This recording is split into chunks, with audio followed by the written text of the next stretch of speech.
Bom dia, amadas irmãs, amados irmãos, amigos que nos visitam. Como é bom podermos cantar louvores ao nosso Deus, né? Vamos fazer uma oração de gratidão por podermos congregar. É um privilégio podermos viver num país onde ainda podemos estar aqui reunidos como igreja, né? Ó Deus, somos cercados, Senhor, por misericórdia, por perdão, por maravilhosa graça.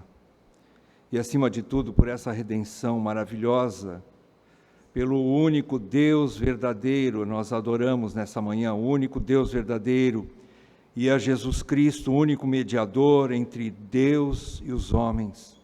Jesus Cristo, o homem. Obrigado, Senhor, pelo privilégio de podermos estar aqui, Senhor. Isso é um milagre. O Senhor coloca em nossos corações o desejo de te adorar, de cultuar o teu nome. Ó Senhor, todos nós que estamos aqui, Senhor, estamos sedentos da tua palavra também. Queremos aprender mais de ti, porque te amamos. E queremos conhecer mais e mais o nosso amado. Eu peço, Senhor, que a tua palavra aqueça em nossos corações ainda mais nessa manhã o desejo de servir ao Senhor de forma correta, segundo o teu coração. E mais do que isso, mais do que servir ao Senhor, nós sejamos verdadeiros adoradores, que te adoram em espírito e em verdade. É para isso que o Senhor tem trabalhado através da igreja em nossas vidas. É o que eu te peço nessa manhã, Senhor. Que o Senhor nos aqueça o primeiro amor, como nós cantamos também. Brilha em nós mais uma vez, Senhor, a alegria de te adorar, o desejo de te exaltar. Restaura em nós, Senhor, o fogo do primeiro amor, Pai. Eu te peço isso para mim e para todos aqui, em nome de Jesus. Amém, Pai. Amém. Irmãos, vamos dar continuidade à nossa exposição da carta de 1 Timóteo. Chegamos à quarta parte, 1 Timóteo. Estamos aí, começando o capítulo 2 hoje, né? 1 Timóteo 2. Vamos meditar aí do trecho de 1 a 7. 1 Timóteo 2, de 1 a 7. Nós vamos olhar para esse trecho das Escrituras sob o tema A Prática da Oração e seus Objetivos. Os objetivos da oração na vida da igreja, né? A prática da oração e seus objetivos. Vamos lá? Vamos ler o texto? Eu vou ler. Antes de tudo, peço que se façam súplicas, orações, intercessões e ações de graças em favor de todas as pessoas. Orem em favor dos reis e de todos os que exercem autoridade, para que vivamos vida mansa e tranquila, com toda piedade e respeito. Isto é bom e aceitável diante de Deus, nosso Salvador, que deseja que todos sejam salvos e cheguem ao pleno conhecimento da verdade. Porque há um só Deus e um só mediador entre Deus e a humanidade, Cristo Jesus, homem, que deu a si mesmo em resgate por todos, testemunho que se deve dar em tempos oportunos. Para isto, fui designado pregador e apóstolo, afirmo a verdade, não minto, mestre dos gentios na fé e na verdade. Até aqui a leitura, irmãos. O que nós já vimos nas exposições anteriores? Nós temos visto que a primeira exortação de Paulo, apóstolo, a Timóteo, nessa carta, é que Timóteo batalhe, uma vez que ele está como líder, né, como o pastor principal, por assim dizer, na região de Éfeso, onde há várias igrejas. Ele está ali principalmente batalhando pela sã doutrina, para preservar a sã doutrina. Por isso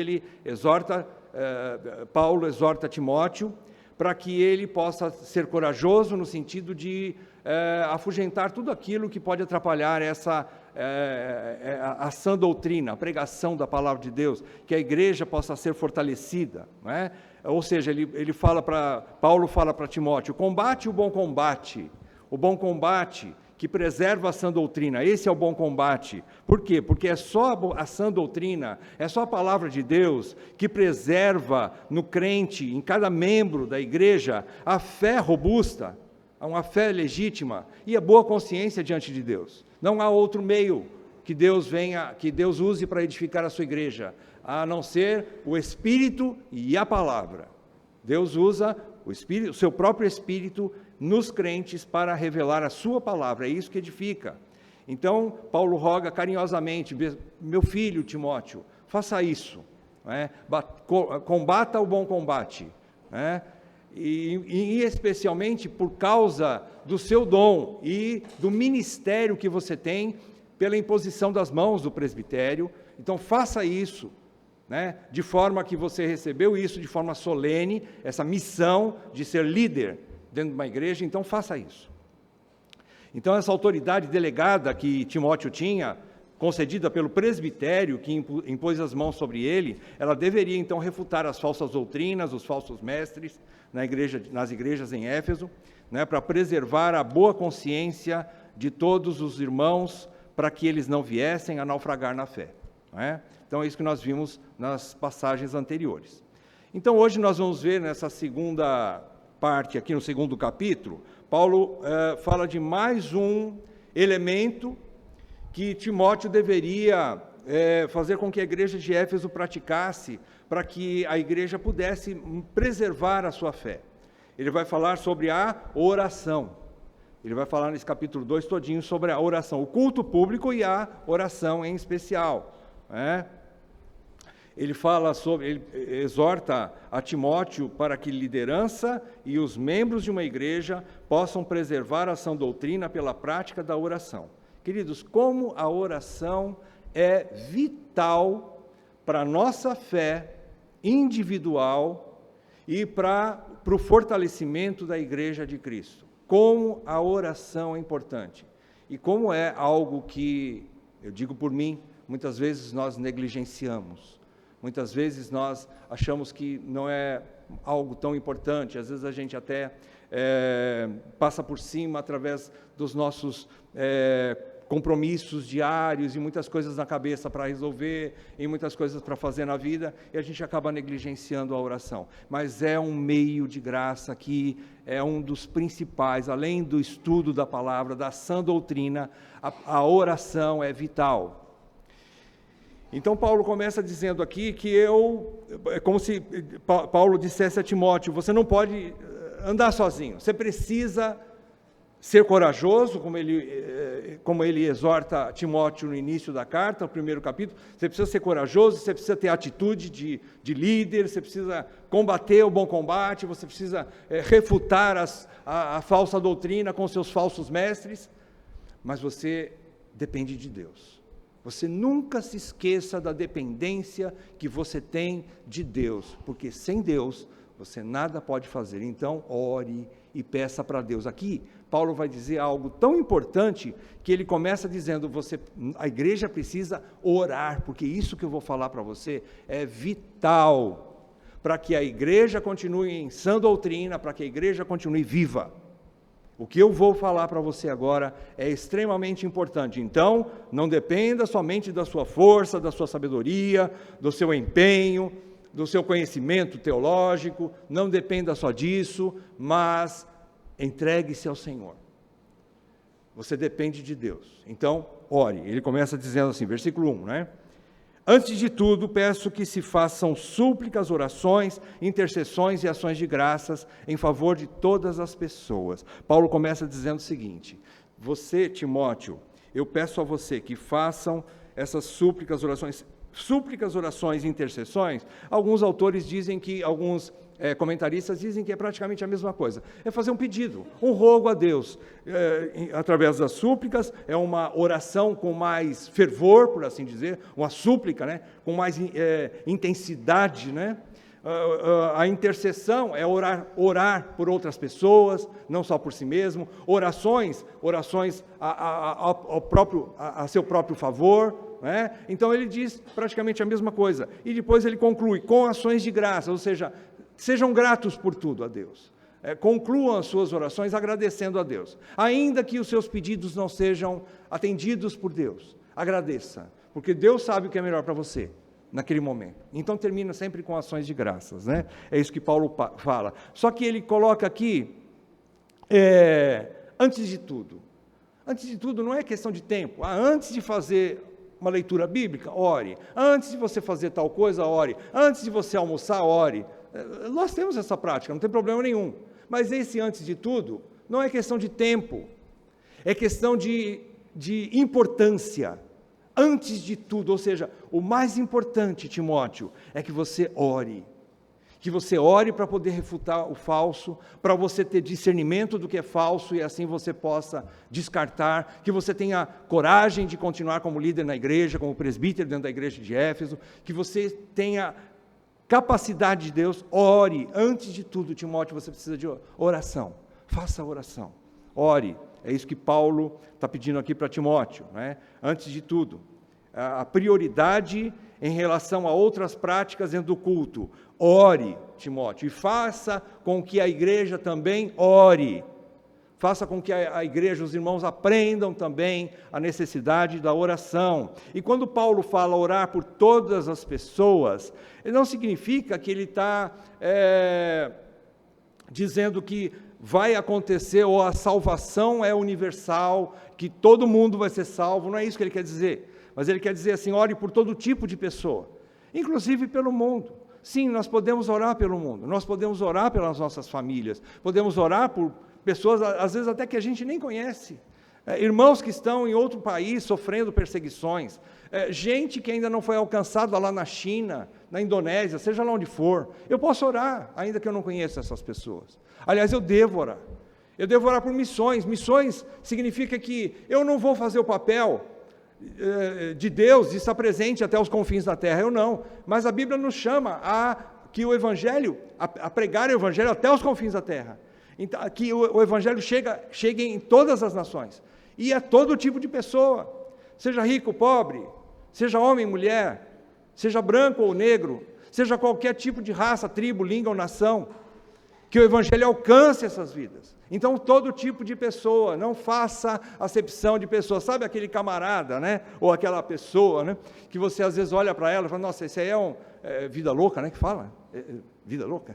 É um cara doidão, né? É um cara que você nunca imaginaria que um dia pudesse ser salvo por Cristo.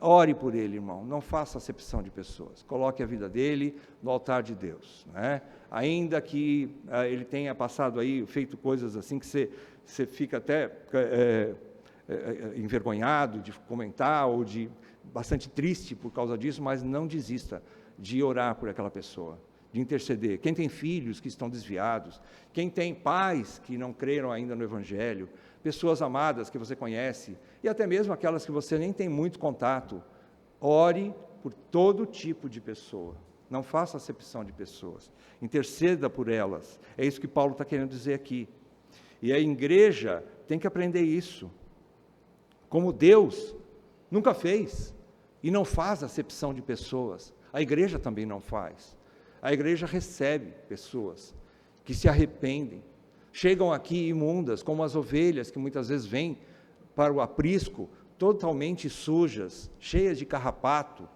de carrapicho, de tudo quanto é carra que possa encontrar no meio do mato, elas chegam sujas, mas é através da igreja que elas vão ser lavadas, purificadas, santificadas, através do convívio com os outros irmãos, através do pastoreamento fiel.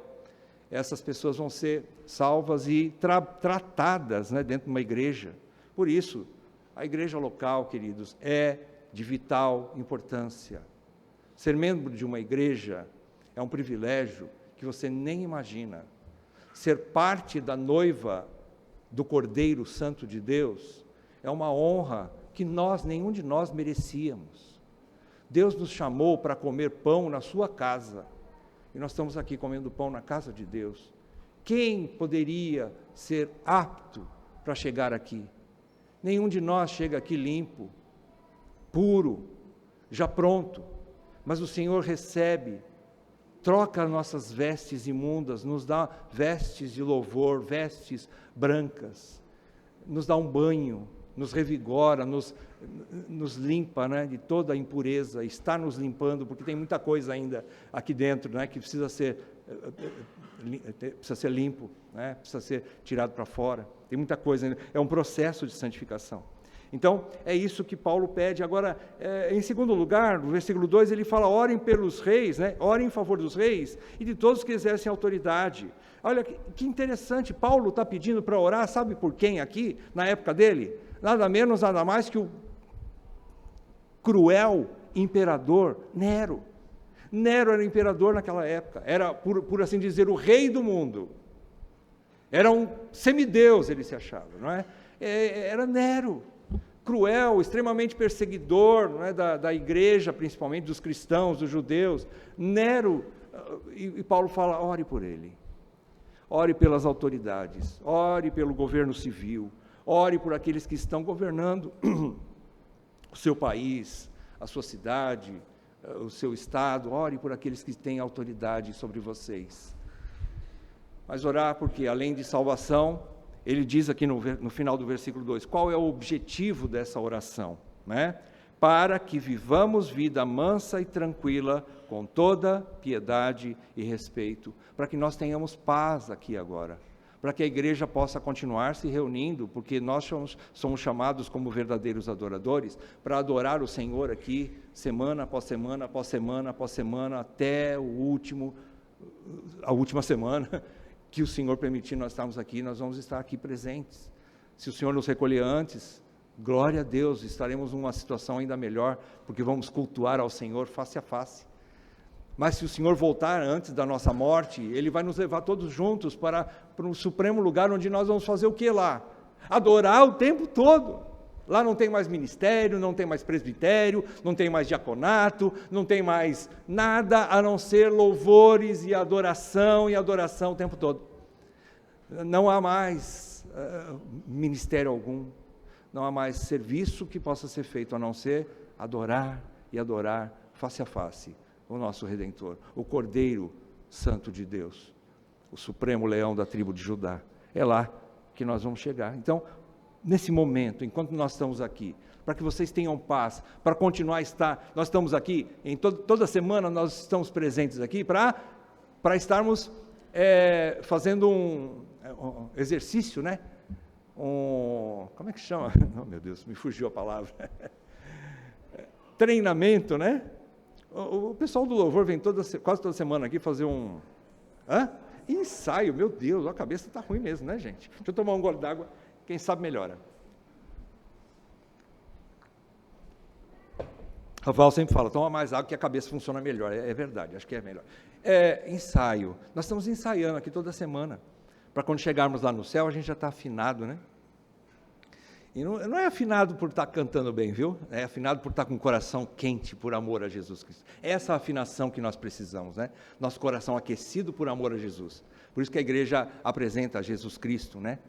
E o Pai como único Deus verdadeiro. Enfim, é aqui a nossa oração, para que nós vivamos dessa forma, em paz, nessa cidade, por enquanto, né? A igreja precisa ter essa tranquilidade, né? E ela precisa aproveitar essa tranquilidade que ainda temos, queridos. Amados, pode ser que, não sei, de repente, em algum tempo determinado, tudo isso que você está fazendo aqui hoje, você não possa mais, seja proibido. E quem fizer isso possa ser preso e até mesmo morto. Nós não sabemos o dia de amanhã. Então aproveite a oportunidade, querido. Aproveite para estar aqui adorando com seus irmãos. Aproveite para ver o rostinho do meu irmão, que é a sua irmã, que está aí do seu lado, seu irmão, sua irmã, porque nós não sabemos como vai ser o dia de amanhã. Eu tenho pena daqueles que sabem disso e não congregam. Eu tenho pena. Eu tenho pena porque eles estão perdendo a melhor parte da festa. Eu tenho pena porque eles estão trocando um prato maravilhoso de comida, a adoração a Deus, a primogenitura, por um prato de lentilha, por um prato de comida seca e não vem, e não está congregando, não tem interesse, não tem esforço nenhum. Eu sinto muito por essas pessoas. É verdade que alguns não vêm porque têm razões justas para não vir, mas a gente sabe que nem sempre é assim. A gente não nasceu ontem, né? E a gente fica muito aborrecido com isso, muito aborrecido. Pessoas que têm toda a saúde para fazer um monte de coisa, menos para estar aqui. É triste isso, irmãos, é triste, a igreja tem que tomar decisões. Então, queridos, a igreja tem essa oportunidade, não é? Para quê? Para viver também de forma piedosa, com todo o respeito. Paulo, quando fala vivendo de forma com toda piedade e respeito, a piedade significa uma vida de culto a Deus. Piedade está falando no nosso relacionamento na vertical. Eu e Deus. Uma vida piedosa é uma vida que glorifica a Deus, é uma vida de adoração, de culto a Deus. Então Paulo fala assim, vivendo com toda piedade, ou seja, todos nós, todos os crentes, precisam ter uma vida centrada em Deus, centrada nas Escrituras, para uma devoção a Deus, uma vida de devoção e de culto a Deus. Piedade é isso. Mas também ele fala com todo respeito, aí ele já vai falar na horizontal, nosso relacionamento com os nossos irmãos e com as pessoas de fora da igreja também. Ele fala uma vida íntegra. Respeito aqui, com todo respeito, é uma vida íntegra. É uma vida onde você paga suas contas em dia, onde você dá bom testemunho por andar de forma como um cidadão correto, onde você tem um compromisso para chegar e você honra os horários. E assim, parece bobeira, né? E aí você fala, eu fui salvo pela graça, eu posso viver de qualquer jeito. Vírgula. Você é filho do Deus Altíssimo, e o Deus Altíssimo é puro e santo, e você deve ser também, nas mínimas coisas, puro e santo, e respeitável. Respeitável? Respeitoso, né?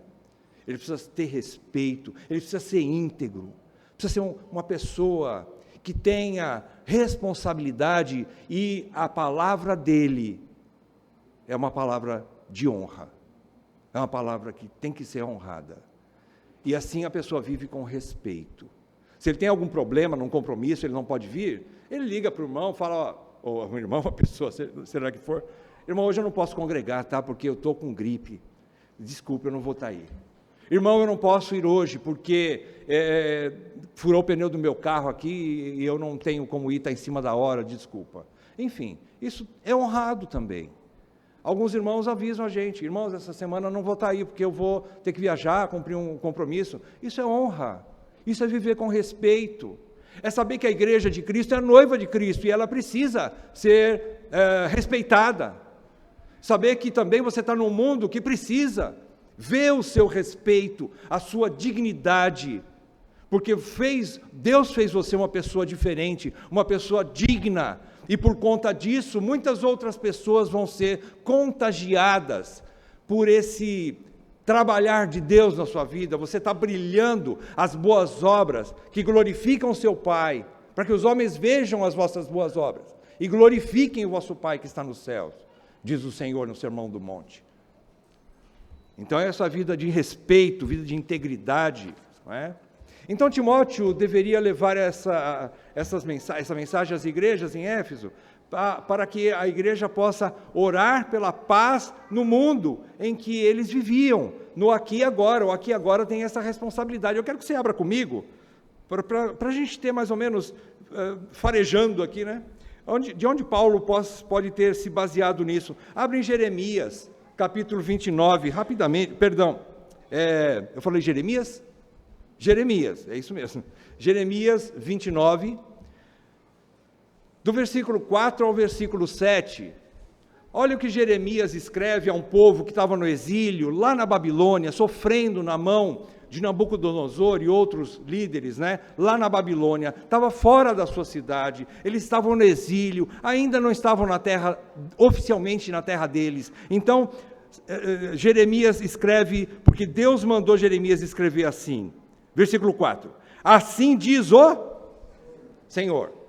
Então não é o pastor, não é o Newton, não é o homem, diz o Senhor, o Deus de Israel, a todos os exilados, que eu quem?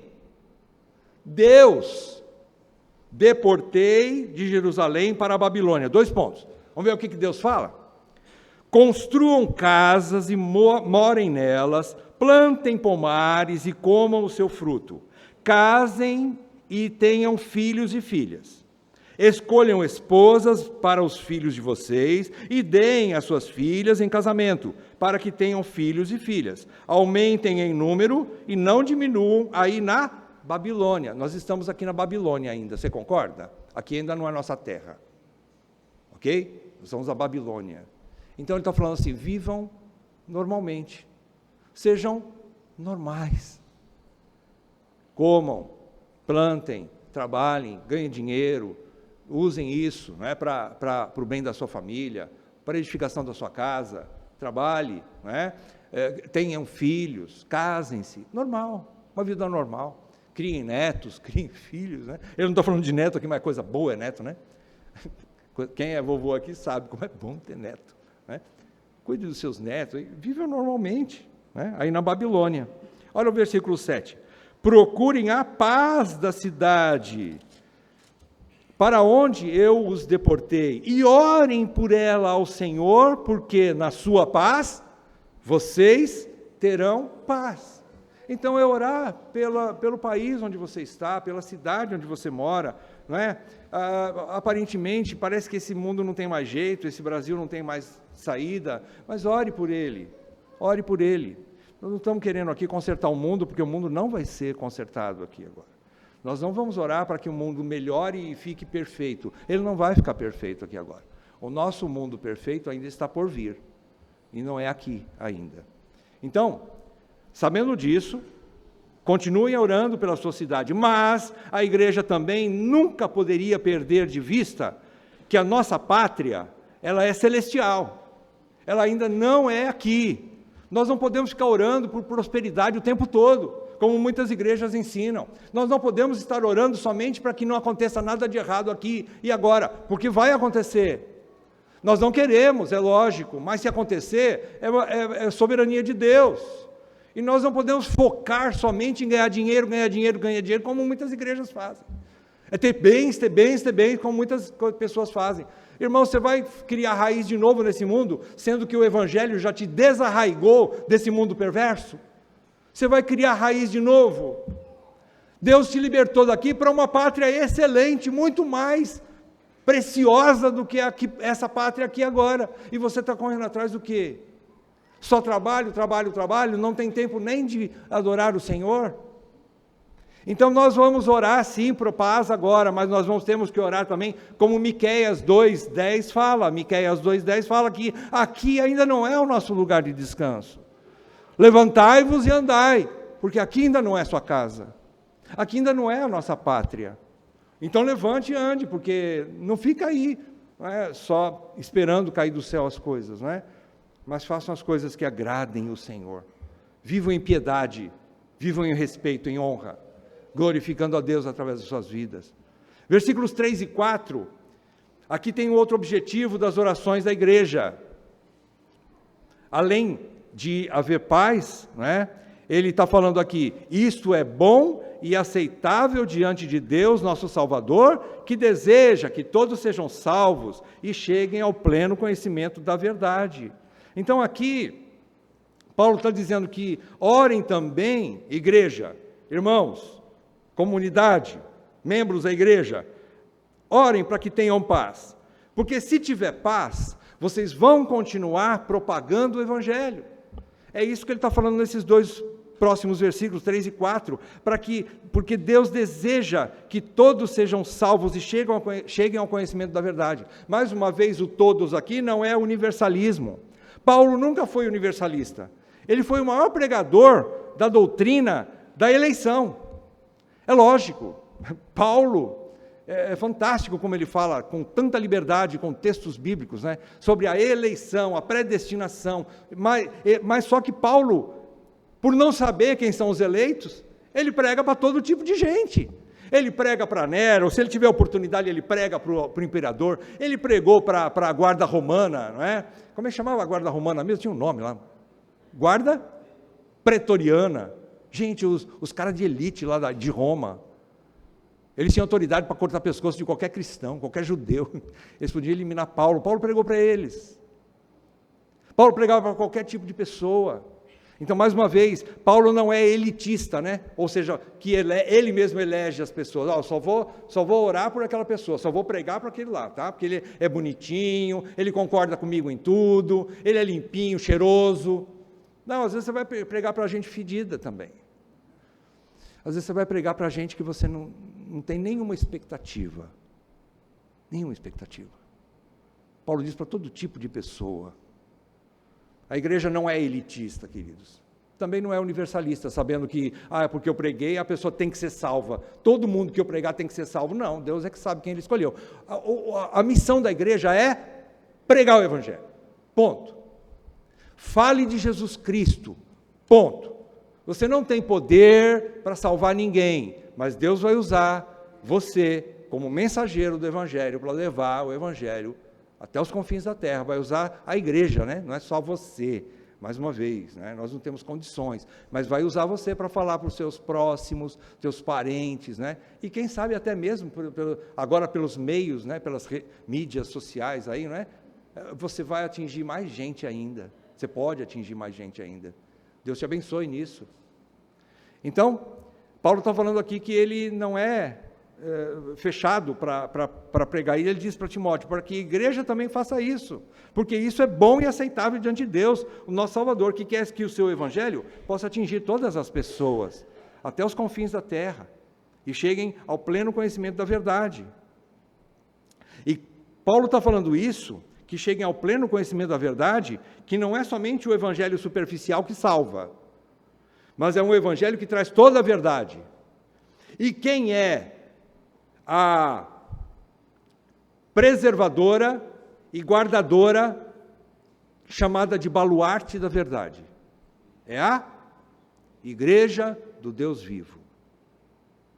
Paulo está falando duas coisas: que Deus dê paz onde vocês moram, para vocês pregarem o Evangelho, e uma vez a pessoa aceitando, crendo no Senhor Jesus Cristo, sendo batizada, ela venha para a igreja, porque ela precisa aprender toda a verdade.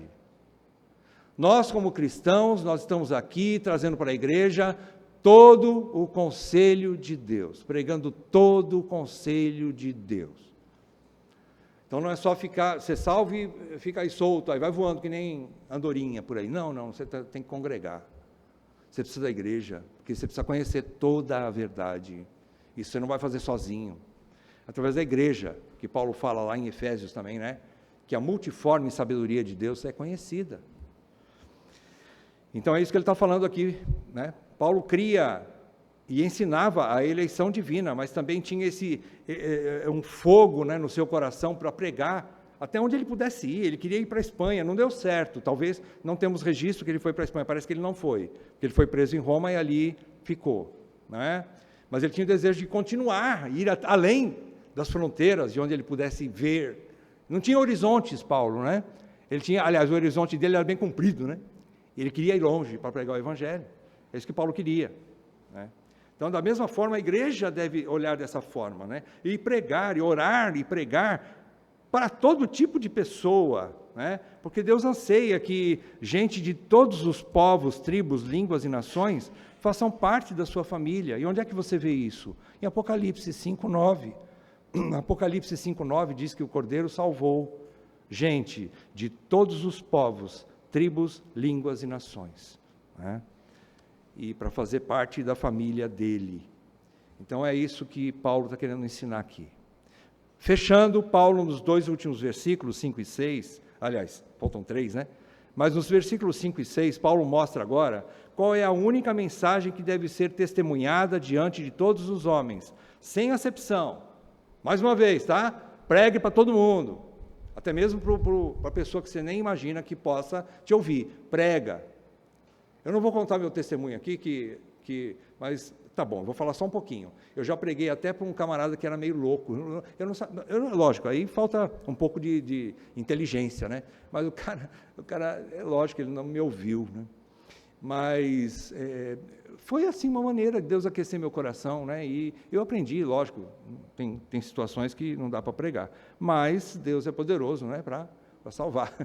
E eu não estou falando que eu tenho feito corretamente isso tudo, irmãos. Eu não estou falando isso aqui para a minha glória, estou falando para a glória do Senhor. Não é? Então, a gente tem que aprender esse tipo de ação, né? De pregar o Evangelho. E agora, então, Paulo está falando da mensagem. Qual é a mensagem? Primeiro ponto-chave da mensagem que nós temos que testemunhar em tempos oportunos, como ele diz aqui no versículo 5, que há um só Deus. Naquela época, havia muitos deuses, e hoje também.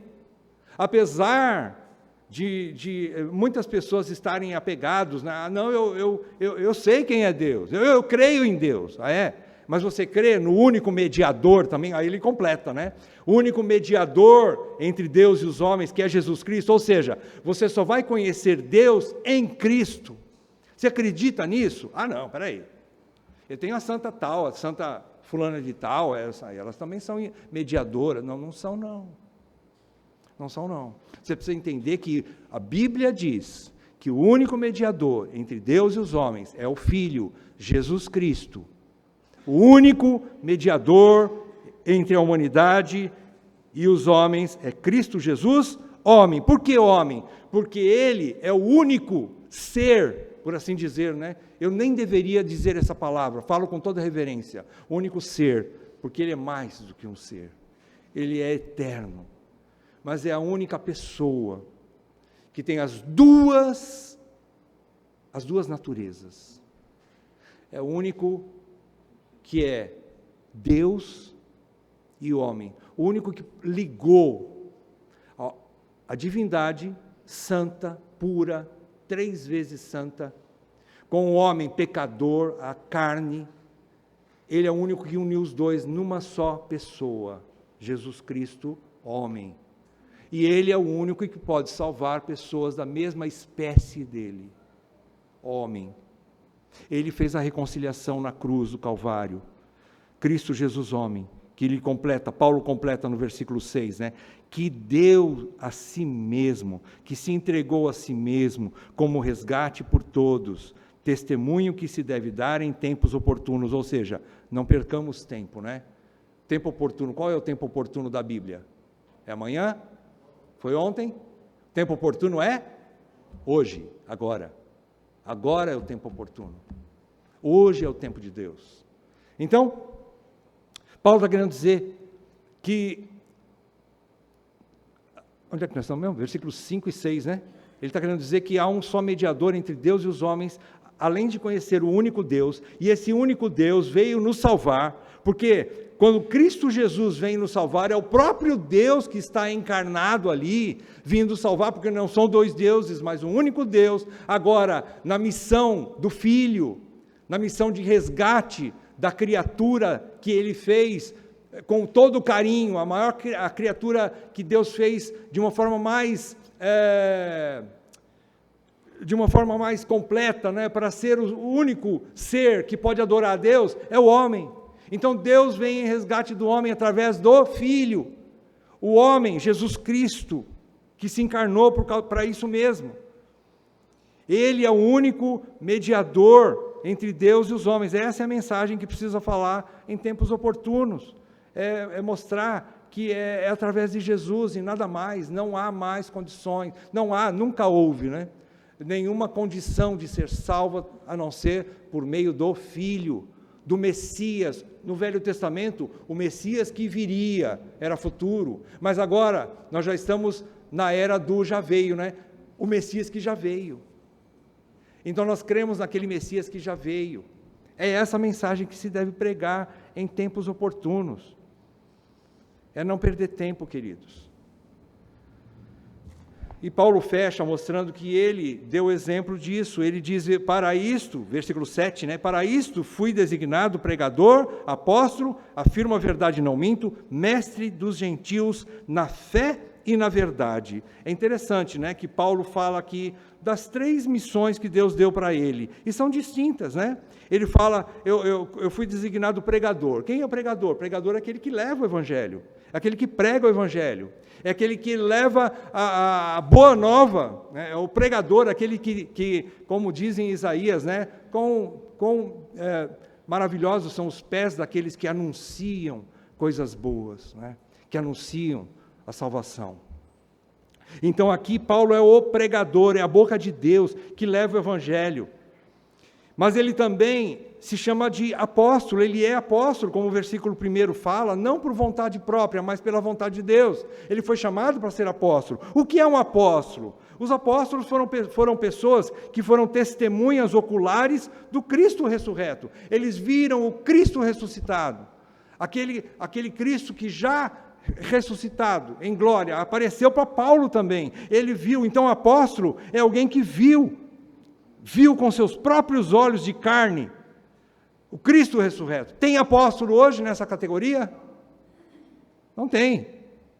Não tem. O que mais? Os apóstolos foram chamados diretamente pelo Senhor, comissionados pela voz de Deus nos seus próprios ouvidos, enquanto vivos. Eles foram chamados pelo Senhor. Quem foi chamado diretamente pelo Senhor? Só os apóstolos. Tem gente que foi chamado aqui nessa era? Não. Porque não precisa mais apóstolos. Porque a palavra apostólica já está pronta. A doutrina dos apóstolos está fechada. Não existe mais profetisa, nem profeta, nem apóstolo, nem apostila que vai fazer o papel. Não tem mais. O que mais? O apóstolo também eles foram inspirados pelo Espírito Santo e tinham autoridade para ensinar em nome de Cristo e até mesmo de fazer milagres. Milagre pode acontecer hoje? Pode. Deus é poderoso para fazer milagre. Nós somos continuistas nesse ponto. Mas Deus não deu dom de milagre específico para uma pessoa, não. Um dom de cura. Não, Deus não deu. Deus não dá isso. Ele pode fazer isso em qualquer momento, mas Ele não deu mais isso para ninguém. E não tem mais apóstolo por causa disso. E pregador? Pregador já falei, né?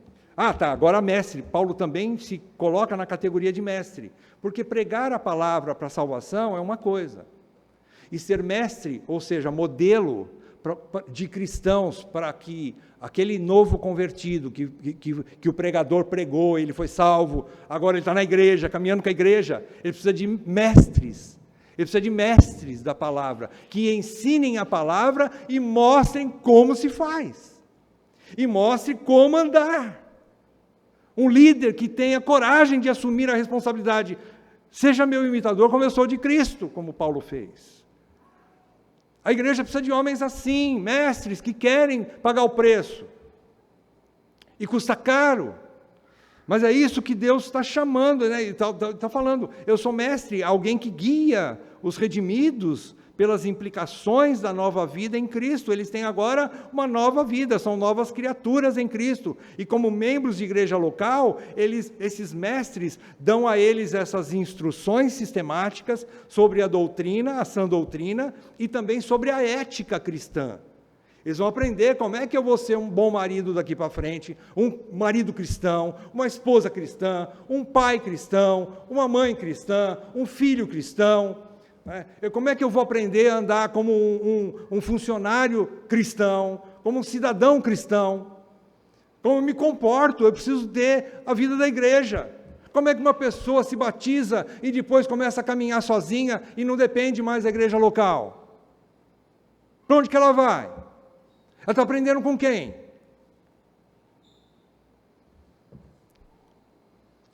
Portanto, vamos encerrar? Portanto, concluindo então, a gente pode tirar algumas aplicações, algumas conclusões aqui. A igreja local, ela tem uma missão que vai além das suas fronteiras. Ela tem uma missão que vai além das suas fronteiras.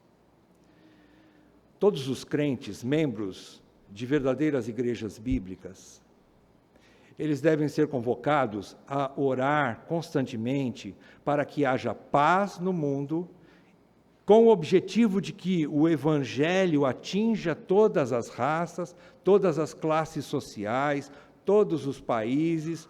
Por quê? Porque o seu Deus, que não faz acepção de pessoas, chama você para participar dessa missão, de levar o Evangelho para todo tipo de pessoa. Para todo tipo de pessoa. Você tem que amar todo tipo de pessoa. Você tem que falar de Cristo para todo tipo de pessoa. E você tem que orar para que haja paz para você poder fazer isso, né? Porque hoje nós estamos percebendo que está ficando mais difícil, né? Só de você dizer que é cristão, às vezes você é botado para fora de alguns lugares, né? Então está ficando difícil, irmãos, o cerco está fechando. Então não é hora de brincar, não é hora de dormir no ponto, como diziam os antigos, né? Os mais antigos aqui vão lembrar um provérbio secular, né? Não é hora de dormir de touca, né? Sabe o que é dormir de touca, né? É tipo assim, né? Tá deixando passar o tempo, empurrando com a barriga, não está nem prestando atenção, né? Isso é dormir de touca, né? É hora de estar apercebido do nosso tempo. É hora de nós estarmos sendo responsáveis por nós mesmos e pela doutrina, como Paulo chama Timóteo a fazer. Nós temos que ser responsáveis por nós mesmos e pela doutrina. Nós não podemos, é verdade, deixar de pregar para todas as pessoas, mas nós não podemos também ficar jogando pérolas aos porcos. Nós precisamos discernir, não gastar tempo com gente que não quer nada. Não gastar tempo com pessoas que às vezes estão ali só querendo consumir teu tempo, e o tempo oportuno que Deus tem te dado, você está gastando mais uma... Não vou falar esse provérbio, né? É acender vela para defunto que não merece, né? Você não pode. A igreja tem muita coisa para fazer, queridos. Tem muita preocupação, muita oração para fazer por pessoas. E também os crentes devem estar preparados para testemunhar sobre o único Deus verdadeiro, sobre a situação miserável de toda a humanidade e sobre o único mediador que pode nos tirar dessa situação deplorável, uma situação de perdição, de estarmos totalmente condenados ao inferno. Só existe um que pode nos tirar dessa situação e nos reconciliar com Deus, Jesus Cristo, homem. Somente Ele pode nos tirar dessa situação. Somente Ele tem poder para nos salvar. Somente Jesus Cristo. Eu estava ouvindo hoje de manhã, é incrível, Deus é maravilhoso. Pela manhã estava ouvindo uma pregação do pastor Hernandes Dias Lopes. Ele estava dizendo sobre isso, sobre muitas vezes as pessoas não têm a responsabilidade, né? Não querem compromisso com Deus. Foi uma passagem ali, que eu nem me lembro qual era a passagem que ele falou. Ele estava pregando sobre um homem que apareceu no meio da multidão, como se fosse, entre aspas, seguidor de Jesus, mas estava vestido de lençóis, não estava com a roupa correta, né? E ali ele tira muitas verdades ali, né? O Hernandes é maravilhoso, como ele é sábio para ensinar a gente isso. Isso aqueceu o meu coração para poder dizer isso para vocês, que a igreja tem membros que têm responsabilidade de orar pelos seus líderes, de orar pelo governo, de estar presente, estar servindo na igreja, auxiliando, abençoando, muitas vezes até repreendendo os seus líderes. Essa é a responsabilidade da igreja. E eu só posso assumir essa responsabilidade quando eu caminho com vocês. Se eu estiver ausente, eu não tenho essa responsabilidade. Eu não tenho esse compromisso, eu não tenho esse apego. Então, em segundo lugar, fechando a última conclusão que a gente tira, que a igreja também nunca pode perder o seu foco principal. Evangelizar, sim. Levar o evangelho para todas as pessoas, sim. Tentar ganhar vidas para Cristo, sim. Mas também auxiliar para que essas pessoas, uma vez salvas, sejam transformadas em verdadeiros adoradores, porque elas ainda não são. As pessoas que são convertidas, elas precisam aprender o caminho de um verdadeiro adorador. Que nós todos estamos juntos aqui aprendendo, semana após semana, é ou não é? Aprendendo através do Evangelho, a ser um verdadeiro adorador. Existem exceções? Sim. Eu vou citar uma delas. O bom ladrão da cruz, né? O ladrão da cruz que creu e só nem foi batizado e estava com o Senhor na glória. Ele vai ser adorador lá. Mas para a gente que ainda tem perna suficiente para caminhar, tem bracinho suficiente para trabalhar, tem cabecinha boa para poder fazer muitas coisas, essas pessoas precisam ser transformadas pelo poder do Evangelho na igreja local. Então, os membros da igreja precisam entender isso, que não é só evangelizar, mas é ensinar o caminho, trazer para a igreja, para a edificação. Um dia, tudo isso vai acabar, é verdade, missões vai acabar, a edificação vai acabar, mas não é agora, não é agora. Portanto, as reuniões de ensinos, os cultos a Deus na igreja, jamais deveriam ser negligenciadas pelos membros verdadeiramente convertidos, queridos. Irmão, ser membro de uma igreja é muito mais do que ter teu nome escrito e assinado numa fichinha. Isso aqui para Deus não significa nada, essa fichinha aqui para Deus não significa nada. Mas todo crente deseja fazer parte de uma igreja. Ele sente necessidade de estar com seus irmãos. Ele sabe que ele precisa adorar o Deus que um dia salvou, teve misericórdia da sua vida. Não por causa da fichinha que ele assinou, mas por causa do Deus em quem ele crê. Por causa do amor, da paixão que ele tem por Cristo, que é muito maior do que qualquer outro tipo de paixão. Então, o verdadeiro crente, ele se apega, ele cultua, ele participa das reuniões, ele tem fome de conhecer Cristo, ele tem apetite espiritual.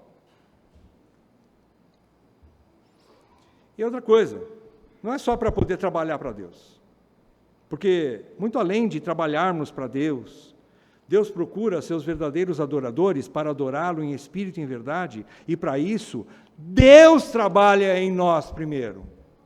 É Deus que está trabalhando em nós, através da igreja, através do seu Espírito e da sua palavra no meio da igreja. É por isso que Cristo ordena que João escreva 7 cartas às igrejas da Ásia, e diz assim: fala ao anjo da igreja tal, ou seja, ao pastor daquela igreja tal, Éfeso, fala para o anjo da igreja de Sardes, para o anjo da igreja de Filadélfia, e aí vai, 7 cartas, ele diz assim: diz isso à igreja, e quem tem ouvidos para ouvir, ouça o que o Espírito diz às igrejas. O Espírito só fala às igrejas, ele fala na reunião dos santos, é aqui que nós recebemos alimento. Não que você não precise ler a Bíblia em casa, não é isso que eu estou falando, mas você precisa congregar. Resumindo, fechando, a igreja local, no aqui e agora, tem a missão de levar o Evangelho até os confins da terra, mas também tem o dever de promover o crescimento espiritual daqueles que foram alcançados pelo Evangelho. Há uma necessidade de crescimento espiritual. O evangelismo, tem uma projeção de um pastor que nos deixou, um homem de Deus, nos deixou essa semana, e tem uma frase dele muito boa, muito importante para a gente poder refletir nela, mas antes disso, uma frase minha, né? O evangelismo e o discipulado nunca se separam na igreja local. O evangelismo e o discipulado nunca se separam. A gente evangeliza para que as pessoas cresçam na graça do Senhor. A gente evangeliza para que as pessoas possam conhecer mais a Cristo e crescerem na graça e no conhecimento do Senhor. É isso que a Bíblia nos chama, para crescimento espiritual. Obrigado, amor.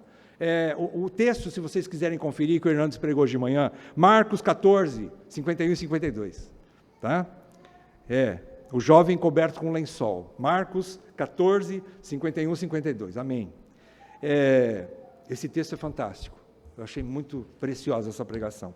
Então, queridos, pastor Vaudier Balchan, não sei se vocês ouviram, ele faleceu essa semana, novo ainda, mais novo que eu, e ele deixou essa frase também, uma das grandes, das muitas frases que ele deixou para nós, como legado dele, né? A gente aprende muito com esse homem, né? Ele deixou isso aqui, ó: essa é a nossa... vocês podiam ler junto comigo? Vamos ler todos juntos? Vamos lá? Essa é a nossa esperança. Nossa esperança é que Deus restaurará todas as coisas. Haverá um novo céu, uma nova terra, uma nova Jerusalém, e o povo de Deus será redimido, restaurado e tornado completamente justo. Este lugar não é o nosso lar. Este lugar aqui não é o nosso lar. Nós precisamos estar junto com esse povo, protegido no meio desse povo que está caminhando para esse lugar ali, a Nova Jerusalém. Eu preciso estar no meio de vocês, senão eu vou me perder. Você precisa estar no meio de nós para não se perder. Todos os membros de uma igreja local precisam estar congregando para não se perder. Porque se você pensa que o diabo, que está próximo de nós, como um leão, buscando quem possa tragar, você pode resistir a ele sozinho, você está enganado. Você está enganada. Dentro do aprisco, você não corre risco nenhum. Mas fora do aprisco, você é uma presa fácil. Hernandes falou isso hoje de manhã. E eu aprendi com ele. Ó Deus, eu preciso dessa transformação de vida, Senhor. Ó Deus, eu sei, Pai, que todos nós aqui, eu e todos os meus irmãos, Senhor, nós carecemos de crescimento espiritual. Ó Deus, por isso eu te peço que nós aprendamos a orar e pedir isso, pedir para que nós tenhamos paz para podermos continuar estudando a Tua Palavra, para continuarmos pregando o Teu Evangelho às pessoas que estão ao nosso redor, vizinhos, parentes, amigos, gente do trabalho, da escola, e até mesmo quando viajamos, encontramos pessoas que nunca vimos, que nós possamos ter ousadia de falar de Ti, Senhor. Que nós possamos ter ousadia de pregar sobre Deus, o único Deus verdadeiro, e a Jesus Cristo, o único mediador entre Deus e os homens. Ajuda-me e ajuda os meus irmãos a vencer a covardia, a timidez, e falar de Ti, Senhor, para todo tipo de gente. Por favor, Senhor, que nós não venhamos a nos intimidar, às vezes por causa da autoridade de algumas pessoas. O Senhor tem toda a autoridade e nos chamou para isso. Nós temos a Tua autoridade de falar do Evangelho. Não a autoridade que está em nós, mas a autoridade da Tua Palavra. Ajuda-nos a fazer isso. E também, Pai, aqueles que ensinam, que são mestres, que continuem fazendo isso. Pai, eu peço que o Senhor toque nos corações de todos aqueles que estão afastados da igreja. Eu peço que o Senhor traga arrependimento, Senhor, a todas essas vidas que estão brincando com o Senhor. Ó Deus, se elas estão de fato adoecidas ou por algum motivo afastadas de Ti, Senhor, que o Senhor tenha misericórdia delas. Mas, Senhor, não deixe nós brincarmos com o Senhor. Pai, nós temos uma ordem, Senhor, de congregar. Nós temos uma ordem de nos sujeitar aos nossos líderes, que vão prestar contas diante de Deus, pelas nossas vidas. Senhor, cria essa responsabilidade em todos nós, quanto membros de igreja. Senhor, que nós possamos estar renovando dentro de nós essa responsabilidade, primeiramente com o Senhor, para viver em piedade, mas também de forma digna, com respeito, congregando, entendendo que os nossos líderes gastam tempo, gastam suas vidas, para estudar a Tua Palavra e trazer a mensagem aqui, Senhor. Senhor, que nós possamos aprender a ter respeito por aqueles que foram comissionados pelo Senhor. Que muitas dessas famílias, desses homens, estão pagando preço também, Senhor, para que eles continuem sendo líderes, ensinando, mostrando o caminho para a igreja. Muitos sofrem dores de parto ainda, Senhor, porque muitos irmãos não querem saber disso. Ó Deus, produz um verdadeiro arrependimento em todos nós. Quebra corações, Senhor. Traz de volta essas vidas, como o Senhor fez com o filho pródigo, Senhor, que voltou para a casa do Pai. Faz isso nesses irmãos e irmãs que estão afastados. Porém, se o Senhor não quer mais que eles congreguem aqui, que seja feita a Tua vontade, não a nossa. Senhor, assim nós te pedimos. Em nome do nosso Redentor, Jesus Cristo. Amém, Pai. Amém.